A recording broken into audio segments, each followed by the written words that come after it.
எனக்கு எந்த அளவுக்கு தோணி இருக்குன்னா, என்ன ஒரு 10-15 நாள் எங்க தனியா விட்டுருங்க. எனக்கு எதுவுமே வேண்டாம், போன் வேண்டாம், எதுவுமே வேண்டாம். சுத்தியில் அடிச்சா கூட இப்படி ஆயிருக்காது நினைக்கிறேன். இந்த என்வாயரன்மெண்ட்ல எனக்கு இது இருந்தாதான் என்னால சர்வை பண்ண முடியுது. ஆனா எனக்கு இது வேண்டாம்.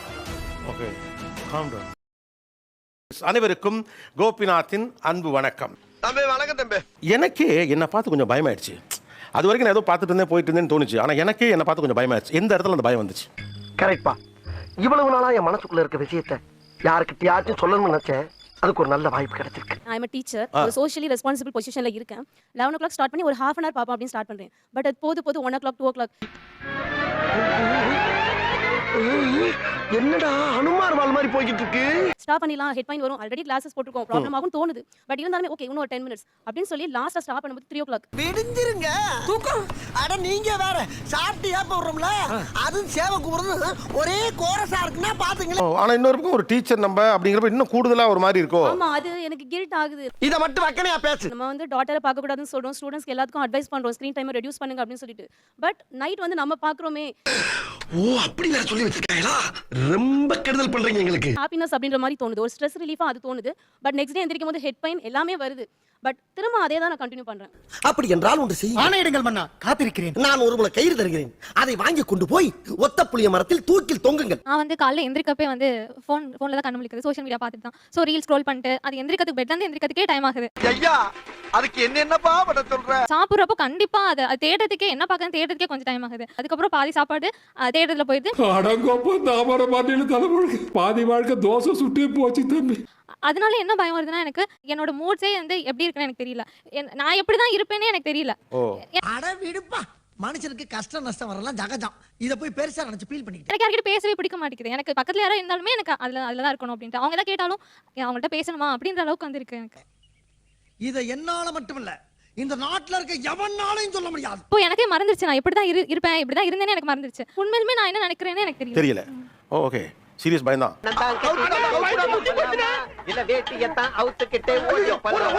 முதல்ல ஒரு கஸ்டமர் இன்டராக்ட் பண்ணணும்னா நான் போய் வந்து என்னென்ன பேசணும் என்னென்ன பண்ணணும் நானே தாட் பண்ணிட்டு இருப்பேன். இப்போ கஸ்டமர் ஒரு நிமிஷம் அந்த பக்கத்துல நான் ஃபோன் ஸ்க்ரோல் பண்ண ஆரம்பிச்சேன். உன்னை ரொம்ப தூக்கி வச்சு பேசுறேன்னு தயவு செஞ்சு நெஞ்சிடாத. நீ இருக்கியே ஒரு வடி கட்டின முட்டாள். இதனால வந்து பிசினஸ் வந்து ஸ்டார்ட் அப் பண்ண போய் இந்த ஸ்பீட் வந்து இப்போ இல்ல பண்ண முடியல. ஏன்னா எனக்கு அதை விட ஃபோனோட அடிக்ட் ரொம்ப முக்கியமா தேவைப்படுது. ஒரு ரீல்ஸ், ஒரு மெசேஜ். ஏன்னா எப்ப பார்த்தாலும் நம்ம கிட்டே ஒரு ராவுகாலம் வந்து வம்புழுத்துக்கிட்டு இருக்கு. அப்படியே இந்த ஊர்ல இருந்தாலும் அந்த ராவுகாலத்தை சமாளிக்க முடியுமான்னு கேட்டு சொல்லு. நீங்க பேசிட்டு டக்கு நீங்க ஒரு நிமிஷம் திரும்ப ஃபோன் எடுத்து பாக்குறது, இந்த மாதிரி பண்றது அவாய்ட் பண்ண முடியாது. அவாய்ட் பண்ண முடியும்னு நினைக்குது. அதுக்கு மறுபடியும் அவங்க கூட இன்டராக்ட் பண்ணும்போது டக்குனு வந்து என்னோட மறந்து படிச்சவங்க சரியா இருக்கே. எல்லா நோட்டிஃபிகேஷன் முன்னாடி வச்சுக்கிறோம். ஒரு நோட்டிஃபிகேஷன் வந்தாலும் நம்ம போய் பார்க்கணும், என்ன நோட்டிஃபிகேஷன், என்ன மெசேஜ், என்ன கொடுத்துருக்காங்க அப்படின்னு சொல்லி அதுக்கு பின்னாடியே போயிட்டு அதுக்கு ரெஸ்பான்ஸ் பண்றதுல என்னோட பிசினஸ் விட மாதிரி. நான் உனக்கு என்ன பார்த்து ரோம் பண்ணேன்? இந்தியாவுல எத்தனை கோடி மக்கள் இருக்கான்? அத்தனை பேர்ல என்னைய மட்டும் ஒரு ஆளை செலக்ட் பண்ணி என் வாழ்க்கையில கபடி விளையாடுறியே ஏன்? திருப்பூர்ல வந்து கார்மெண்ட்ஸ் அக்சசரிஸ் மேனுஃபேக்சரிங் பண்ணிட்டு இருக்கோம். எவ்வளவு பிசினஸ் உங்க கணக்குல போயிருக்கும்? எனக்கு ஒரு மாசத்துக்கு வந்து 4-5 லட்சம் ரூபாய் வந்து பிரேக் ஆகுது. 4 லட்சம் ரூபாய் பிரேக் ஆகுது. ஏதாவது சீரிஸ் பார்த்துட்டு இருந்தோம், வெப் சீரிஸ் வந்து நம்மளுடைய மைண்ட் நம்மளே கண்ட்ரோல் இல்லாம அடுத்து பார்க்கணும் அப்படிங்கறத தோணுதே ஒழிய அந்த டைம் ஷெட்யூல்ல இதை வச்சுட்டு அடுத்த ஒர்க்குக்கு போகணும் அப்படிங்கறதே தோணல. என் வாழ்க்கையிலயும் இப்படி ஒரு மோசமான பொம்பளை நான் பார்த்ததே. நான் ஒரு தடவை வந்து ஒரு கடைக்கு பைக்ல போயிட்டு அந்த வேலையை முடிச்சிட்டு ரிட்டர்ன் வந்து ஃபோன் பார்த்துட்டு வந்து ஷேர் ஆட்டோல வந்துட்டேன். பைக்கை விட்டேன். ஏண்டா அந்த பாலா போன ஞாபகம் வரதுக்கு எதுவும் மருந்து மாத்திரை வாங்கி சாப்பிட கூடாதா?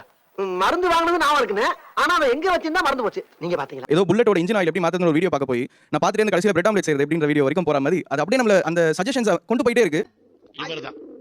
இவருக்கு இதான் வேலை. ஒரு விஷயத்தை கத்துக்கும் போது பல விஷயங்கள் நமக்குள்ள வரும்ன்ற மாதிரி தான் நாங்க சில விஷயங்களை கத்துக்க ஆரம்பிச்சோம். இப்போ எப்படி எனக்கு தெரியாமலே நான் அந்த ஸ்க்ரோல் ட்ராப்ல நான் மாட்டிருக்கேன். எனக்கு தெரியுது.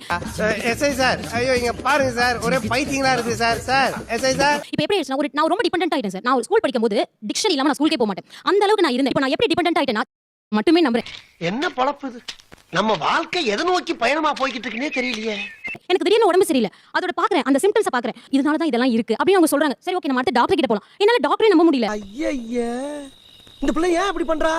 அவர் இந்த மெடிசன் சாப்பிடுங்க சரியாயிடும் சொல்லி தான் என்ன அனுப்புறாரு. அந்த மெடிசன்ஸை வந்து நான் திருப்பி சர்ச் பண்ணி பாக்குறேன், மறுபடியும் ஏஐ செக் பண்றேன். ஆனா நீங்க பண்றது ரொம்ப தவறுமா. அப்போ அது எனக்கு ஒரு வேற மாதிரியான டிப்ரெஷனை கிரியேட் பண்ணுது. எனக்கு தெரியுது நான் பண்றது தப்பு தான், எனக்கு தெரியுது 100%. ஆனா அதுல இருந்து என்னால வெளியில வர முடியல. ரைட்லா ரைட் இருந்தா ஊருக்கு இல்லனா சாமிக்கு. இப்போ அப்படியே புலம்பி கொட்டிட்டீங்க. ஆமா சார், அந்த அளவுக்கு அந்த டிப்ரெஷன்ல இருக்கு. ஏன் முடியலன்னு, ஏன் வர முடியல? மாப்ள நாலு நல்ல வார்த்தை பேச முடியல மாப்ள. இழுத்து மூச்சு விட முடியல சில நேரத்துல கண்ணை இருட்டிக்கிட்டே வருது மாப்பிள்ள. தப்புன்னு தெரியாம அதுல இருந்து வர முடியாம இருக்கிறது வேற, தப்புன்னு தெரிஞ்சு ஏன் வர முடியல தெரியல. நிறைய விஷயங்கள் நான் பண்றேன், போனை எடுக்க கூடாது, நம்ம ஸ்விட்ச் ஆஃப் பண்ணி வச்சிரணும் அப்படின்னு நான் ஒரு 2 நாள் ஸ்விட்ச் ஆஃப் கூட பண்ணி வச்சு பார்த்தேன் சார். ஆனா என்ன ஆகுதுன்னா, ஏன் நமக்கு இன்னும் மெசேஜ் வரல, போன் ஸ்விட்ச் ஆஃப்ல தான் இருக்குன்னு எனக்கு தெரியுது, ஆனா ஏன் நமக்கு இன்னும் மெசேஜ் வரல, இன்னும் ஒரு 5 மினிட்ஸ் பார்த்தா நல்லா இருக்கும்ல. ஐயோ டேய், அவன் தான்டா இன்னைக்கு பெரிய வேலை பார்த்து விட்டு போயிட்டான். கோபம் இருக்குது, எப்படியாவது விடணும்டா அப்படின்னு இருக்கு. அப்ப நமக்கு ஒரு வே ஆஃப் எக்ஸ்பிரஷன் இருக்கும்ல, அது என்ன நான் பார்க்கணும்னு நினைக்கிறேன். நீங்க என்ன பண்ணணும்னு நினைக்கிறீங்க அதை பண்ணலாம். சரி, ஓகே. உங்க போனா நினைச்சு இதை என்ன பண்ணணும்னு நினைக்கிறீங்களோ அதை செய்யலாம். ஐயோ நீங்க ரொம்ப டேஞ்சர் போல்த. வந்த வாக்கிலே பறக்குது. இது என்ன பிரமாதம், இதை விட பெசலைட் ஒண்ணு இருக்கு.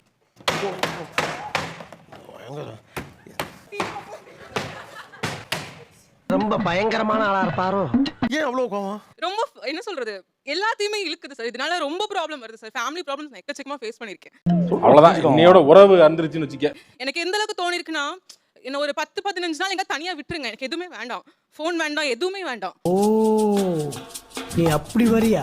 இந்த என்வாயரன்மெண்ட்ல எனக்கு இது இருந்தாதான் என்னால சர்வை பண்ண முடியுது, ஆனா எனக்கு இது வேண்டாம். Okay, calm down. பெரிய மனுஷன் தான். சுத்தியல் அடிச்சா கூட இப்படி ஆயிருக்காதுன்னு நினைக்கிறேன்.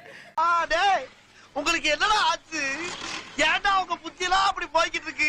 ஸ்க்ரால் பண்றேன்னா அது ரிலேட்டடான விஷயமே எனக்கு திரும்ப திரும்ப திரும்ப திரும்ப வருது. அது ஒரு சேச்சுரேஷன் ஸ்டேஜ் வரும்போது I feel that I am comfortable now. இதெல்லாம் நடக்குமா நினைச்சனே, நடந்துருச்சு. என்னோட மூட் அது புரிஞ்சுக்குது, எனக்கு தகுந்த மாதிரி ரீல்ஸ் அது எனக்கு கொடுக்குது. அதனால ஓகே நானே கன்சோல் பண்ணிக்கிறேன். வண்டி ரொம்ப ஸ்பீடா ஓடுதுடா, நிப்பாட்டு சொல்லி அவங்க என்ன வந்துட்டு கன்சோல் பண்றதை தாண்டி இது எனக்கும் சோஷியல் மீடியாக்கும் அது வந்து யார்ட்டையும் சொல்ல போறது கிடையாது. அழிஞ்சு போய் வந்து என்னத்தை மாத்திக்க. பிளஸ் இன்னொன்று வந்து என்னோட எமோஷனல் நீட்ஸ் என்ன அப்படிங்கிறது நான் மற்றவங்களுக்கு ஒரு வீக்னஸா என்னால டெபிக் பண்ணணும்னு அவசியம் கிடையாது. என்னங்க எனக்கு ஒண்ணுமே புரியல. அதுதானப்பா எனக்கும் புரியல. நம்ம கண்ணு முன்னாடி இருக்கிறவங்க உண்மையிலேயே ஒரு ப்ராப்ளம்ல இருப்பாங்க, ஒரு ஹெல்ப் கேட்பாங்க, அட்லீஸ்ட் ஒரு 2 நிமிஷம் எம்பத்தியோட கேளுங்க அப்படின்னு எதிர்பார்ப்பாங்க. ஓ அப்படியா விஷயம். ஆனா அப்ப அந்த சப்போர்ட் கொடுக்கறதுக்கான மைண்ட் செட் இல்ல. இவங்களுக்கு தேவை இன்ஸ்டன்ட் கிராட்டிஃபிகேஷன். உண்மை. அந்த இன்ஸ்டன்ட் கிராட்டிஃபிகேஷன் ஒரே காரணத்தினால இந்த ஒரு சோஷியல் மீடியா அடிக்ஷன் பக்கம் போறாங்க. இது ஒரு பீரியட்ல இது ஸ்க்ராலிங்ன்றது வந்து ஒரு நெக்ஸ்ட் லெவல் ஸ்மோக்கிங் மாதிரி இது ஒரு ஹாபிட் ஆயிடுது. டேங்கப்பா பெரிய பெரிய தத்துவம்லாம் பேசுற, ஆனா எனக்கு தாத்தா புரியல, ஏன்னா படிக்கல இல்ல. மோர் கம்ஃபர்டபிள் வித் சோஷியல் மீடியா. ஏன்னா நான் கேட்கறது எல்லாமே காமிக்குது, எனக்கு பிடிச்ச மாதிரி அது இருக்கு. ஆனா மக்கள் வந்து நான் எனக்கு பிடிச்ச மாதிரி இருக்க மாட்டாங்க. ஸ்டிமுலேஷன் அதிகமாக ஆக ஆக ஆக என்ன ஆகுதுன்னா, எது இங்கே முக்கியம், எது இப்போ தேவை, எது தேவையில்லை அப்படிங்கிற அந்த ஃபில்டர் அது நமக்கு காணாம போயிடும். சீக்கிரம் சொல்லுங்க, எனக்கு நிறைய வேலை இருக்கு. ஸோ நான் இப்போ பார்க்கறது முக்கியமா இல்லையா, இப்போ நான் பண்றது தேவையா இல்லையா, இப்போ இது பண்ணணுமா வேற ஏதாவது பண்ணணுமா அப்படிங்கிற அந்த ஃபில்டரே போயிடும். இப்படி நல்லா உரைக்கிற மாதிரி இன்னொரு தடவை சொல்லுங்க. அப்போ என்ன ஆகுதுன்னா எல்லாமே முக்கியமா தெரியுது. அதை வெளியே இருந்து பார்க்கவங்கனால சொல்ல முடியுது, அங்கேயே இருக்கவங்கனால அந்த ஆப்ஜெக்டிவிட்டி கிடைக்க மாட்டேங்குது. ராமாயணம் மாதிரி ஒரு கேள்விக்கு திருக்குறள் மாதிரி பதில் சொன்ன ஒரே பொம்பளை இவங்க தாயா. இவங்க திறமைக்கு நான் சாகுற வரைக்கும் அருமையா இருக்கு. குடும்பத்தில் யாராவது ஒருத்தர் தண்ணி அடிக்கிற பழக்கம், குடிகாரனா இருப்பாங்க. ஆனா மற்றவங்களுக்கு யாருக்குமே அது பிடிக்கவே பிடிக்காது. ஆனா அவருக்கு அது பிடிக்கும். நீதான்டா என் உண்மையான சிஷ்யன். ஆனா இந்த மொபைல் ஃபோன் யூஸ் பண்றதுன்றது எல்லாருக்குமே பிடிச்ச விஷயம். இவர் பார்க்கறது அவர் பார்க்கறது இல்ல, அவர் பார்க்கறது இவர் பார்க்கறது இல்ல. ஆனா எல்லாருமே வீட்டில் பார்க்கறாங்க. காசி இதெல்லாம் எப்படிப்பா, இதெல்லாம் எப்படி உன்னால முடியுது? சின்ன வயசுல இந்த டிவி இதெல்லாம் பார்க்காத போது எனக்குன்னு ஒரு ஒரிஜினாலிட்டி இருந்தது பாருங்க, அதை நான் வந்து திரும்பவும் கொண்டு வர முடிஞ்சது. நோட் பண்ணுங்கப்பா பின்றாம்பா. நல்ல கான்சன்ட்ரேஷன். சாப்பிடும்போது சாப்பிடுறேன், தூங்கும்போது தூங்குறேன், எந்திரிக்கும் போது எந்திரிக்கிறேன், வேலை செய்யும்போது வேலை செய்யறேன். Very good, I like you. மற்றபடி எல்லா டைம்லயும் ஃபோனை யூஸ் பண்ணாமலும் இல்லை. ஆனா அதோடைய நேரம் கம்மியானதுனால கான்சன்ட்ரேஷன் நிறைய டெவலப் ஆச்சு.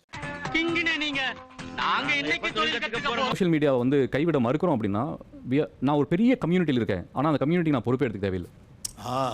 நான் சொல்றது கொஞ்சம் மிகையா இருக்கலாம், ஆனா உண்மை. யாருக்குமே ரெஸ்பான்சிபிலிட்டி கிடையாது. ஆனால் வேற என்னுடைய குடும்ப உறுப்பினர்களோ என்னுடைய நண்பர்களுக்கோ நான் ஏதோ ஒரு வகையில் ரெஸ்பான்சிபிலிட்டியாக இருந்தான். ஐயோ நீங்க ரொம்ப டேஞ்சர் போல்த.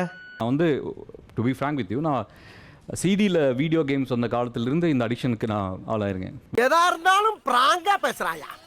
ஆச்சரியமா இருக்கு. விர்ச்சுவல் மீடியா என்ன பண்ணிருக்குன்னா, பீயிங் சோஷியலிஸ்ட் இண்டிவிஜுவல் அப்படின்றோம். எனக்கு இது உண்மையாவே சோஷியல் மீடியா. ஆமா, சோஷியல் மீடியா. ஓ அப்படியா விஷயம். நம்முடைய எனக்கு கழுத்து வலி வந்து விட்டு வந்தேன், எனக்கு தூக்கம் கெட்டது விட்டு வந்துச்சு.